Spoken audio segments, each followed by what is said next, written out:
तो good morning students. आज के इस ई लेक्चर में आपका स्वागत है। हमने अभी अपने पिछले 2 लेक्चर से काफ़ी कुछ पढ़ा इलेक्ट्रॉन और होल्स के नंबर डेंसिटी के बारे में। अब उसी को ही हम आगे कंसीडर करते हुए पढ़ेंगे कि इन चार्ज कैरियर्स के कारण जो कंडक्शन है वो भी ड्रिफ्ट मोशन के कारण जो कंडक्शन है वो किस प्रकार से होगा। तो उसको पढ़ने के लिए हम यहाँ पर सबसे पहले क्या करेंगे कि किसी भी एक इंट्रिंसिक सेमीकंडक्टर रॉड को अगर हम किसी बैटरी से जोड़ दें, ठीक है, जैसे यहाँ पर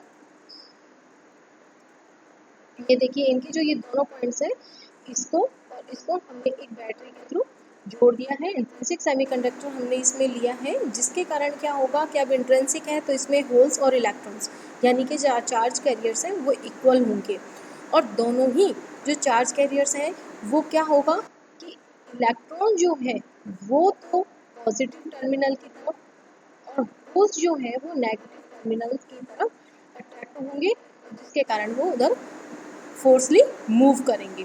ठीक है, अब ये जो मोशन होगा ये रैंडम मोशन है, यानी कि यहाँ पर कि जो इस बैटरी के कारण जो इलेक्ट्रिक फील्ड इस पे लग रहा है उसके कारण ये मोशन हो रहा है, अपोजिट डायरेक्शन में हो रहा है। और ये जो मोशन है ये ऐसा नहीं है कि एक इलेक्ट्रॉन जा रहा है, बल्कि ये ग्रुप ऑफ इलेक्ट्रॉन्स या ग्रुप ऑफ होल्स जो हैं यानी कि पूरे के पूरे ही मूव करते हैं। यानी अब इसमें क्या हो रहा है कि हमने एक्सटर्नल जो इलेक्ट्रिक फील्ड इसमें लगाया है उसके कारण इलेक्ट्रॉन और होल्स का मोशन हो रहा है, यानी हम इसे ये कह सकते हैं कि फोर्सली मूव्ड कर रहे हैं, जिसको हम नाम देते हैं ड्रिफ्ट मोशन। कि जो जबरदस्ती हम एक तरीके से एक्सटर्नल फोर्स हमने इलेक्ट्रिक बैटरी लगा करके उसको क्या किया, हमने एक इलेक्ट्रिक फोर्स दिया है जिसके कारण हम उसको मोशन हो रहा है। तो अब इस इलेक्ट्रिक फ्लो और होल फ्लो के कारण इसमें क्या क्या चेंजेस और हो रहे हैं उसके बारे में हम इसमें पढ़ने वाले हैं। कि कंडक्टिविटी से मतलब क्या होता है, चालन, कि हमें किसी भी सेमीकंडक्टर में चालन किस प्रकार से। अब जो ड्रिफ्ट वेलोसिटी है, इलेक्ट्रॉन और होल्स दोनों की जो ड्रिफ्ट वेलोसिटी है वो अलग अलग होती है, और ये एक्सटर्नल जो अप्लाइड इलेक्ट्रिक फील्ड है उस पर डिपेंड करती है, तो उसके प्रोपोर्शनेट होती है। कि म्यू ई, यहाँ पर हम ड्रिफ्ट वेलोसिटी वी से ले रहे हैं इलेक्ट्रॉन के लिए और होल्स की ले रहे हैं वी एच। तो v e is equal to mu E e. यहाँ पर जो ये म्यू ई है, these are the mobility of electron. साथ में ही जो हमारे होल्स के लिए ड्रिफ्ट वेलोसिटी है वो हो जाएगी mu H E, external field है। म्यू एच क्या है हमारे पास, म्यू एच है मोबिलिटी ऑफ होल्स। ठीक है, अब इसके बाद क्या होगा कि इलेक्ट्रॉन और होल्स जो मूव कर रहे हैं उसके कारण करंट प्रोड्यूस होगी। अब चूंकि उनकी जो डायरेक्शन है, यानी इलेक्ट्रॉन अलग डायरेक्शन में मूव कर रहे हैं और होल्स अलग डायरेक्शन में मूव कर रहे हैं, लेकिन उनके साथ में ही जो चार्ज है वो भी अपोजिट है। नेचर जो है वो अपोजिट है, इलेक्ट्रॉन नेगेटिव चार्ज है और होल्स पॉजिटिव चार्ज है, तो जिसके कारण जो ओवरऑल जो करंट फ्लो होगी वो सेम डायरेक्शन में होगी। और अब जो टोटल करंट डेंसिटी फिर हम जो लिखेंगे फॉर्मूला वो हो जाएगा J is equal to J E plus J H. अब करंट डेंसिटी को हम किस तरीके से निकालेंगे, उसके लिए यहाँ पर ये फॉर्मूला दिया हुआ है कि current density is equal to number density of charge carriers, जो कि हमने पिछले अपने लेक्चर में हमने निकालना पड़ा था। N और P हमने दोनों चीज़ें वहाँ पे निकाली थी, N number density of electrons और P हमने निकाला था नंबर डेंसिटी ऑफ प्रोटॉन्स की, वो होल्स। इनटू मल्टीप्लाई करेंगे चार्ज से, मल्टीप्लाई विद ड्रिफ्ट वेलोसिटी। अब चार्ज, अब यहाँ पर देखिए नीचे ही हमने लिखा हुआ है कि J e is equal to n number density of electrons, charge है माइनस ई और drift velocity minus v e, क्योंकि दोनों ही अपोजिट डायरेक्शन में मूव कर रहे हैं तो किसी ना किसी को तो एक को नेगेटिव लेना था।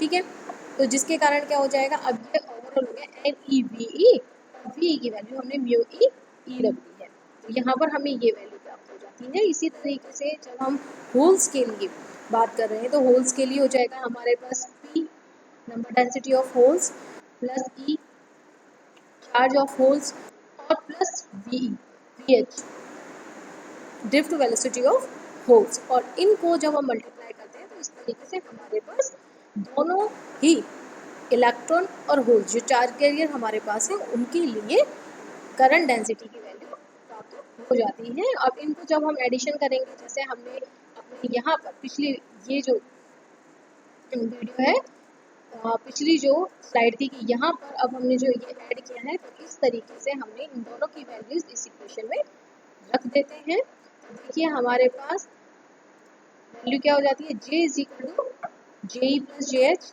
Is equal to E capital E charge into electric field into number density of electrons mu E mobility of electrons plus P number density of holes mu H mobility of holes.